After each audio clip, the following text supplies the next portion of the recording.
You said there, Mark, you saw every minute of him last season. I guess the place to start with, just how impressive was he? Yeah, I mean, he's a fantastic player. I didn't, however much you want to be all across football and know every single player in the world, I didn't really know anything about him when he joined Southampton, to be honest with you. I was out in Austria for their pre-season and interviewed him after the first friendly they had against Leipzig in the end. And even then, at the age of 18, I could not believe how mature and confident he was. For a young kid who's moved over from Belgium to City and then come down to Southampton, a lot of big changes in his life, but supremely confident in his own natural ability. And that comes across in his game. He plays in a position that, you're right in the middle of the action. He's got incredible ball retention. He kind of wiggles out of space fantastically. He's got those kind of eye test things that when you do go to a game and you watch a player do those kind of things, you really take notice of it. So I think he stood out in that regard from the instant. But I think, yeah, he's got room for development. And I think that's what the exciting thing is. And it's very clear that there is going to be a world-class player in there at some point, if not in the very near future. Let's hope so from a Liverpool perspective. If indeed the deal does get done, I'm not counting my chickens just yet, of course, but yeah, world-class potential will do for me. You touched on just there sort of the type of player he is, and you mentioned his position, of course. I think it's a fascinating one from a Liverpool perspective. We've become sort of used to a Fabinho, who's a little bit of a destroyer. He's got some technical proficiencies as well, of course he has. But Lavia feels to me, certainly from sort of an onlooker's perspective, like he's a very technical player. He dribbles with the ball. Press resistant is the term everyone always uses. Is that what you've seen? He's not this big. You had Romeo, for instance. He was quite a physical destroyer as a DM. Lavia feels different to me. Yeah, well, I mean, that is one thing that Saints missed massively last season was having a player of that caliber, of that Romeu kind of build in the team. And fans will talk about that all night long for the reason that they went down, to be honest with you. But no, you're completely right. Lavia isn't that type of player. He's not fantastically strong running back to his own goal. And I think Southampton obviously got caught out a lot last season. So it would be interesting if he moved to Liverpool to see how his game develops with the amount of possession and the style of play that Liverpool have. I think that would be really interesting to see. And you're right. I don't think he is. He's definitely not a straight swap for Fabinho in any type. In fact, obviously he plays kind of in a double pivot a lot with Southampton with James Ward-Prowse alongside him. Occasionally he'll be on his own in the six, but I kind of like to see him push forward and maybe go for an 8 position as well, because I think sometimes you do kind of get lost in that needing a physical body in there. And he doesn't obviously provide that too much. And so you do want someone with a bit of technical skill that can play in that 8. So maybe even working with Alexis McAllister and changing around with him would be a potential in the Liverpool midfield, I think. Oh, interesting. Okay. I mean, I get that because, like I say, he's not this 6'3" sort of dominant looking fella, and so often DMs are, of course. And you mentioned Declan Rice earlier; he very much is that. He's this physical presence in midfield. So I think he has got the technicalities, Lavia, to potentially move further forwards. You mentioned a moment ago he's got areas to develop, and of course, physically could be one of those. He's still very young; he still is developing physically. But if you were to sort of pinpoint any weaknesses in inverted commas, what would you say they were?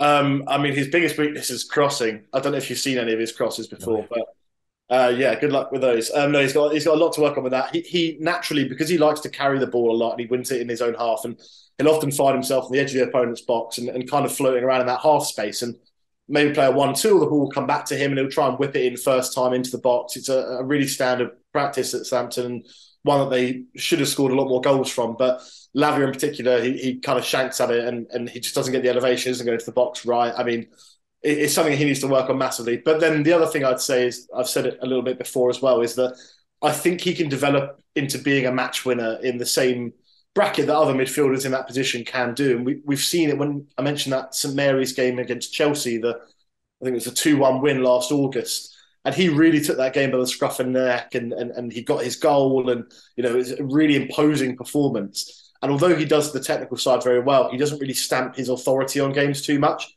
So I think that could be one thing that he needs to come out of his shell a little bit more, but that will come with age and experience. And I've said this as well, playing with world-class players around him and training in an elite environment every day naturally will bring that confidence out of you, I think. So fingers crossed, is that something that I think he needs to build on straight away? Yeah, 100%. Yeah, like with all due respect to Southampton, every single player at Southampton, they are a recently relegated side for a reason. So coming to Liverpool, working under Jurgen Klopp, I mean, there's a little bit of turmoil at Southampton as well with managers departing. Obviously, Hasenhüttl leaving midway through the season. So you'd like to think in a more settled environment with better coaches, better players, Lavia could move on to those next levels. On the flip side of his weaknesses, we've already sort of skirted around some of his strengths in terms of press resistant, dribbling, lovely technically. What would you say were his main key areas whereby you mentioned the eye test earlier? Straight away, Liverpool fans will watch him and go, okay, I like that. Yeah, oh, absolutely. I think in a modern world as well, because obviously he's still so young, only a teenager, so he is very much in that mold of wanting to keep the ball and wanting to play nice football. But it's I always describe it as, I'm a little bit too old for those to have made any when I was a kid, but those kind of football Twitter videos where it's set to some nice, I don't know, house music or Italian music. He fits so nicely in those compilations, which I'm sure Liverpool fans would love, because there's so many times when he'll get the ball with his back to opposition, but he'll have already scanned.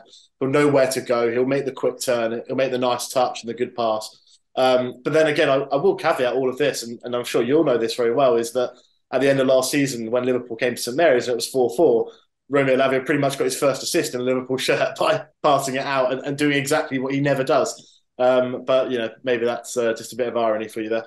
Yeah, a little bit maybe. Maybe he's just trying to catch the eye, Jurgen Klopp, and he's seen how nicely the weight on that ball to Diogo Jota was just perfect. So maybe he was just giving him a little glimpse of what could be to come.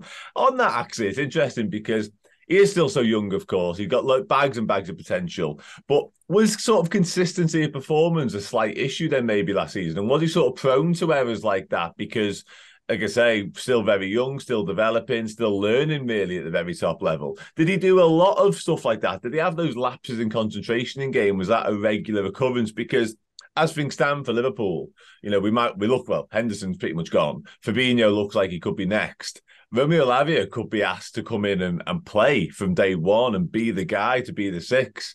That feels to me, if he is going to have those moments, like a bit of a concern. I think that was what was so surprising about that Liverpool moment, is because before then, you would never have seen it coming. I think something that sets Romeo Lavia apart from a lot of other players around his age is his consistency. I've said this as well, is that, a lot of the Southampton players didn't play well last season at all. And when Romeo Lavia played well pretty much all the time, it made him look a lot better. So I don't know how he'd step up in terms of the pressure, the environment, playing at Liverpool, big club, big transfer fee. It would be a different kind of pressure than playing on a side that are just trying to escape relegation.